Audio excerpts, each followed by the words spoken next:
the Vatican, St. Peter's Basilica, Michelangelo's famous dome. That can only mean one thing. We're here in Rome, Italy. Hi, my name is Anthony DeStefano, and for the next 6 programs, I'm going to be your tour guide on a truly extraordinary journey. Rome is known as the Eternal City. It's where the Roman Empire, early Christianity, the Middle Ages, the Renaissance, and the Church all meet. And what better place to start this journey than the Eternal City, since our destination is eternity itself. That's right, today we're going to begin a tour of the most joyous, happy place you can imagine, heaven. Now, down through the centuries, there's been so much written about the subject of heaven. Great authors have produced great theological books about it. Saints and scholars from all walks of life have attempted to describe and explain it. And yet, I have to tell you, while many of these books have added to our understanding of heaven, most of them have been missing one key ingredient: fun. C.S. Lewis once said that the serious business of heaven is joy. Amidst all the deep theological discussions and amidst all the confusion of 21st century pop spirituality, we sometimes forget that. But I think it's time we reminded ourselves. I think that in order to gain a really good understanding of heaven, we don't just need book knowledge or even spiritual insight. What we need is a sense of fun and a flair for travel. So at the risk of sounding too lighthearted about such a sublime and serious subject, I'm going to try to inject a bit of playfulness into this discussion. And why not? Heaven is dynamic. It's bursting with excitement and energy. It's the ultimate playground, filled with more pleasure and joy and adventure than any vacation spot on earth. It's Disney World, Hawaii, Paris, Rome, Tahiti, and New York, all rolled up into one. And it's forever. Heaven truly is the vacation that never ends. So for the remainder of this series, why not forget any preconceived notions you might have about this strange and magical place we've been hearing about since our childhood? Why not let me take you on a little tour? But I warn you, you better fasten your seatbelts and get ready for the ride of your life. And don't bother packing, not even your toothbrush, because this is one resort that is really all-inclusive. This is a special pre-boarding announcement. All passengers traveling to our final destination today have been awarded a lifetime's worth of frequent flyer miles, entitling them to automatic upgrades to first class. Since the flight is very full, we ask that you check the following items at the gate: gloominess, stuffiness, cynicism, pessimism, intellectual snobbery, self-righteousness, and prejudice against God and religion. Please be assured you can retrieve this property upon your return, if you wish.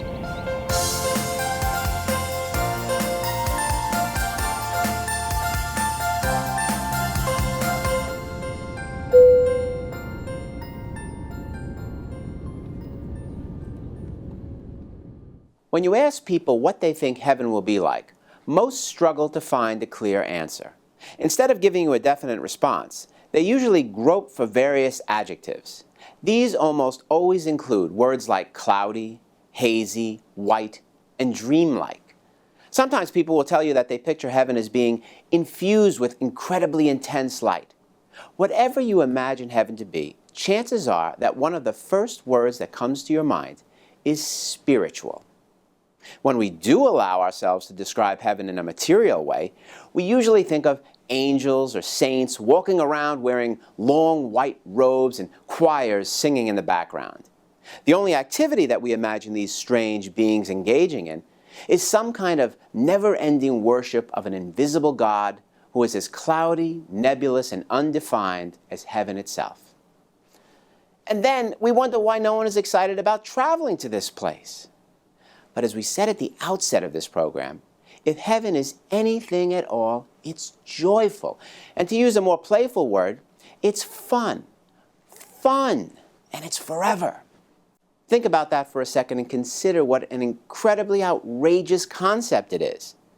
That's why it's so surprising that while an overwhelming majority of the general public believes in heaven, not many people seem to be bubbling over with excitement about it. In fact, not many people seem to be thinking about it at all. Now, this is partly because heaven is so hard for us to understand. With all the problems and suffering that constantly envelop our lives, It's difficult for us to grasp the reality of paradise, a place where there's no pain, no evil, no disappointment, no death. That concept just boggles our mind. It's just too good to be true.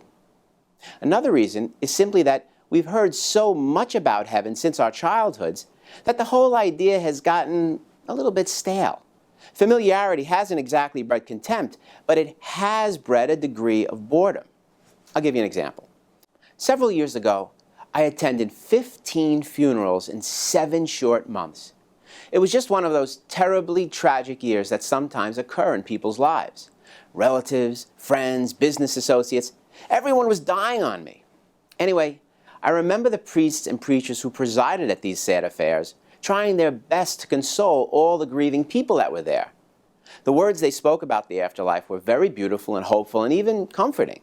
But I'm just not sure they resonated with all of the mourners who heard them. People just seemed to be tuning them out. That wasn't their fault or the fault of the priests. They were doing exactly what they were supposed to do, proclaim the gospel. But unfortunately, for many people, the good news preached by Christ about the kingdom of heaven has become old news. Nowadays, people seem much more willing to embrace street corner palm readers and television psychics and astrology charts and fortune cookies. In our eagerness to believe that human relationships continue beyond the grave, we've forgotten a very simple truth. Many of the most important answers we could ever want about life after death are right under our nose and have been for 2,000 years. In the case of heaven, the old news of traditional Christianity is infinitely more interesting, exciting, uplifting, and fun than anything expounded by TV psychics or New Age gurus. In fact, do you want to know where you could find some of the best, most accurate descriptions of heaven today? The children's religion section of your local bookstore. Flip through any children's book about heaven and you'll see vibrantly colorful pages filled with rainbows, golden cities, incredible landscapes, and crowds of people playing and laughing. While these books might not explain the sublime and profound mystery of heaven, and while they may not contain all the deep truths about God and Christianity, they're still some of the truest books you can find because somehow they manage to convey the unmitigated joy and fun of the place, which unfortunately books on theology don't always do. So the first thing to do before we begin our trip today is to get this picture of robes and choirs out of our minds altogether. We've essentially got to press the reset button. Many of us have such a monumental misconception about heaven that it severely limits our capacity to imagine it, much less look forward to it. The reason is partly that the entertainment industry has programmed us to picture heaven in this very cartoonish way, with clouds, harps, halos, etc. But the real culprits, however, have been the writers and the poets. Down through the ages, many poets have attempted to capture the joy, rapture, and happiness of heaven by giving us an abundance of ethereal images. These images, while designed to elevate our souls and show us a glimpse of the transcendent nature of heaven, often have the opposite effect. They leave us flat, dry, and bored. Now, I'm not disparaging poets, especially the more philosophical ones like the great Dante Alighieri, who, by the way, wrote his own travel guide to heaven. But it's undoubtedly true that poets can often write in a very high-sounding and abstract way that the average person, like me, finds a little bit inaccessible. In this cynical, skeptical, practical age of ours, we don't necessarily want flowery, abstract images, no matter how wonderful they may sound. We've already been taught by the church that heaven is paradise, and that we're going to experience ultimate joy if we get there. What we desperately want to know is the specifics, the details. We want to know how we're going to be so happy there. Do you want to understand heaven a little bit better? Do you want to have a true experience of heaven right this second? You actually can without going anywhere. Just try this little experiment. Take your fingers and snap them. Now listen to the sound it makes. Then grab the chair you're sitting on with your hands and squeeze. Feel how hard it is. Then take a deep breath and let your lungs fill with air. Smell the odors of the room that you're sitting in. Finally, look around and see all the various shapes and colors of the objects that are before you. I'll tell you a secret. Heaven is going to be like that. Heaven is going to be physical. Now, don't misunderstand me. That's not all that heaven is. Heaven is radically, amazingly, incredibly different from the room you're sitting in. If it weren't, it would hardly be worth the trip. But we have to start with the basics. Before we discuss all the exciting and transcendent spiritual aspects of this place, we need to get straight once and for all this fundamental fact. Heaven, in light of the resurrection, is at its core not only spiritual, but material as well. This is one of the main points of this series, so you have to try to get your minds around this vision. If the great monotheistic religions of the world, Judaism, Christianity, and Islam, have taught us anything at all, it's that God is a God of creation. He loves to make things. From the very beginning of the Bible to the very end, God has been busy creating all sorts of wonderful objects. Galaxies, stars, planets, oceans, canyons, forests, animals, fish, human beings, you name it, He's created it. And He's always busy using those things to accomplish His will. At the beginning, Scripture says, God created the universe by speaking with the power of His word. But since then, very rarely does He just snap His fingers and make something appear out of thin air. No. He usually employs the help of one of His creations to bring about the change or the effect He wants. In other words, He usually uses physical means to do the things He wants. Now, do you really think that God is going to abandon His love of creating and His love of the physical just because this little world of ours comes to an end?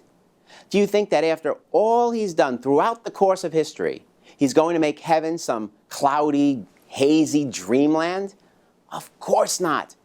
That's just not the way He operates, nor is it what the Bible or Christianity teaches. In fact, let's talk about this some more. What does the church have to say about this? While Christian theologians have certainly used poetic language to expound upon the spiritual aspects of heaven, for 2 millennia they have also insisted that heaven has physical characteristics as well. In fact, as the Catholic Church teaches, Jesus and His Blessed Mother are already experiencing this materiality of heaven right now. And one day, after what's called the general resurrection, hopefully, so will we. You see, like all those exciting and exotic ports of call here on earth, heaven is going to have its own distinct climate and landscape and population. Christ Himself used very physical images to describe heaven. He said, for example, that in His Father's house there are many mansions, and that He was going there to prepare a place for us. In the book of Revelation, that point is driven home very powerfully, even though the biblical description of heaven makes ample use of both literal and symbolic imagery, complete with streets made of gold, pillars made of pearls, and walls adorned with jewels. There can be no doubt that the heaven of the Bible is very tangible and concrete, made up of visible structures and materials with real dimensions and distances.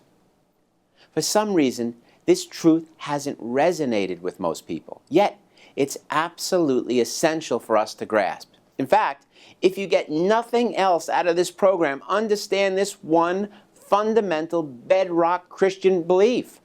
While heaven is a spiritual reality, it is ultimately going to be physical too. In some mysterious way, we'll be able to touch it, feel it, smell it, hear it, and see it.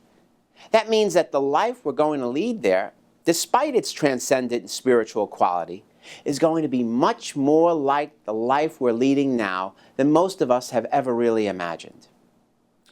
But what about my uncle who passed away last year? What about my grandparents who died when I was little?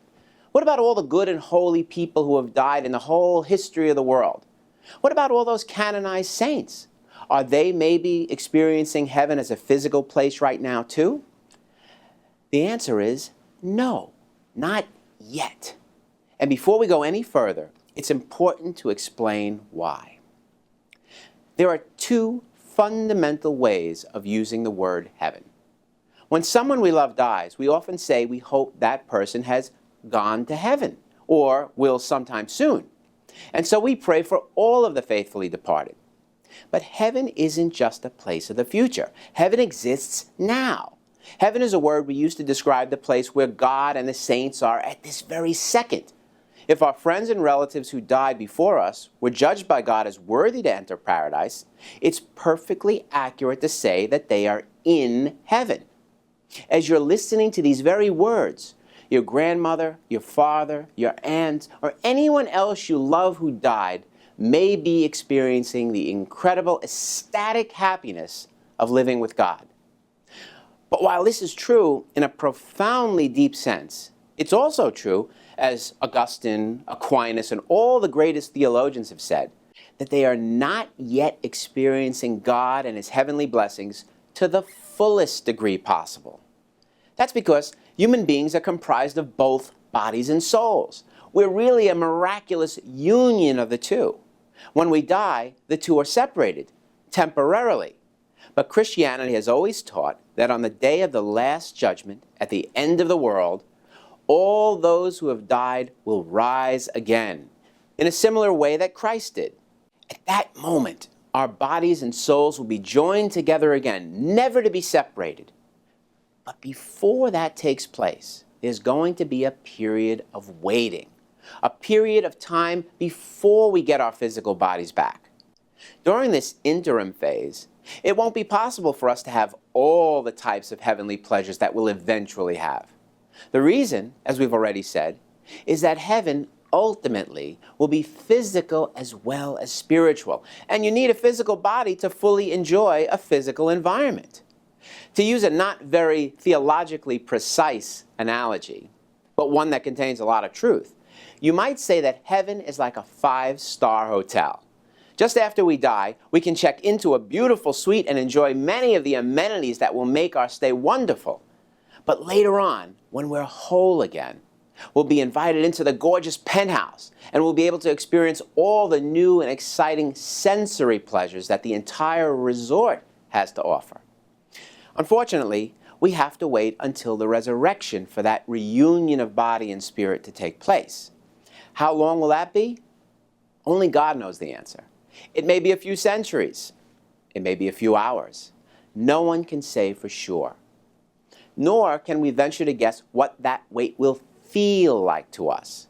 Once our souls are separated from our bodies, we'll be outside of all time and space. If your mother died 50 years ago, there's no way of knowing if her soul has experienced the passage of time in the same way that you have. Who can say for sure if 50 years of earth time will feel like 50 years of heaven time? It may not. In fact, it may seem much shorter. As St. Peter said, with God, one day is like 1,000 years, and 1,000 years like one day. And yet, there's no doubt that this interim period frightens a lot of people. In fact, it can be downright terrifying if all we imagine death to be is darkness and silence and the coldness of the grave. What we sometimes forget is that we do have something to compare the experience to. Everyone knows what it feels like to be separated from our bodies, so to speak, because everyone knows what it feels like to dream. Think about this for a moment. When you're sound asleep in bed at night, your body motionless, you know that in your mind, you can be 1,000 miles away, sailing on a boat, floating through the air, laughing with your friends, having a perfectly wonderful time. Sometimes, just before you wake up, you may even realize you're dreaming. You may actually be aware that you're in bed and that what you're seeing in your mind's eye is part of a fantasy world. But regardless of this knowledge, the colors you're seeing seem just as vibrant, the sounds you're hearing just as clear, and the emotions you're feeling just as genuine. And even though we don't always act in our dreams the way we would when we're fully awake, the you that's living in the dream is still really you. It's not someone else. Sometimes these nocturnal musings are so pleasant that we experience a tremendous feeling of disappointment when the alarm clock goes off and rudely calls us back to reality and to our bodies. We've all felt this letdown at one time or another. The point to keep in mind is that when this happens, what we're witnessing firsthand is what it's like to experience bodily sensations without ever moving our limbs or opening our eyes. Likewise, the period during which our bodies and souls are separated doesn't have to be a source of great apprehension to us. The same God who gave us the power to see, hear, and feel things when we're asleep can also give us the power to sense things as we await the resurrection. You just have to trust Him a little. In fact, there's a tremendous amount of real happiness we can have even before we get our bodies back, starting with being with God Himself and with the spirits of our friends and relatives who have died and made it to heaven. That's why I believe, for instance, that my saintly grandmother from Italy, whose soul I hope and pray is in heaven, but whose body has been buried in the ground for 6 decades, is doing just fine now.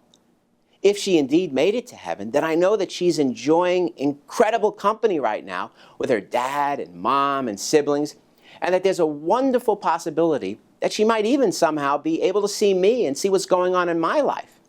And on top of that, she's enjoying all the many gifts, graces, and pleasures that God is bestowing on her spirit.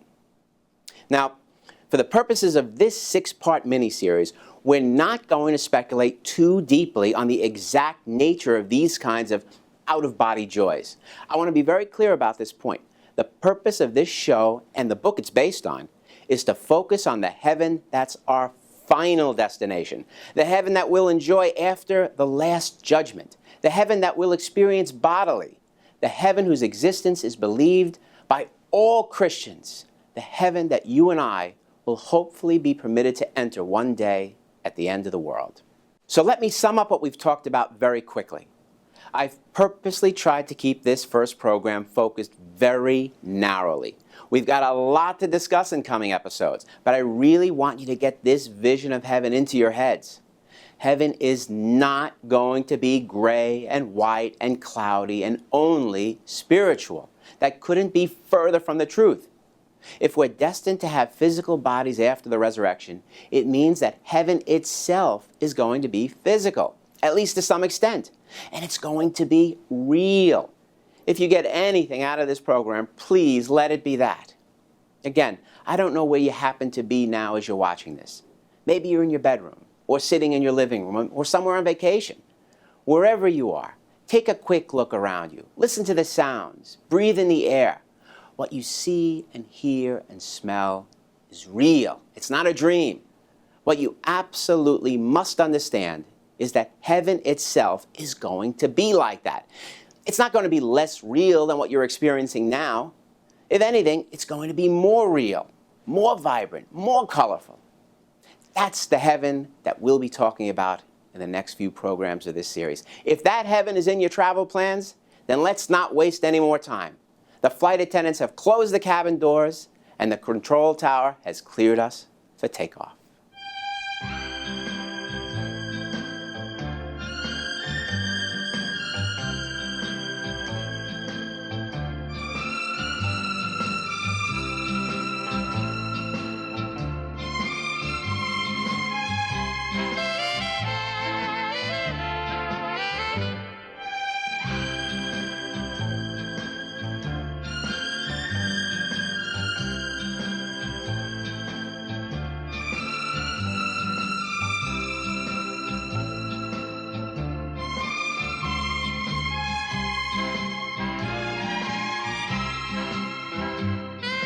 We're here at the Royal Art Cafe in Rome, having a wonderful late lunch in the shadow of the Colosseum. And the reason why we're ending this program with a meal isn't just because we like to eat, which we do. It's because we want to make the point that heaven is not some cloudy, gray, boring place. It's a banquet, a feast with family and friends and music and life and laughter and an abundance of joy. Now in today's show, we talk a little bit about the reality of heaven. Not just its spiritual reality, but its physical reality as well. But the next time we meet, we're going to start delving into the details, especially in regard to us. What are we going to be like in heaven? Until then, this is Anthony DeStefano wishing you health, happiness, and heaven too. Salute.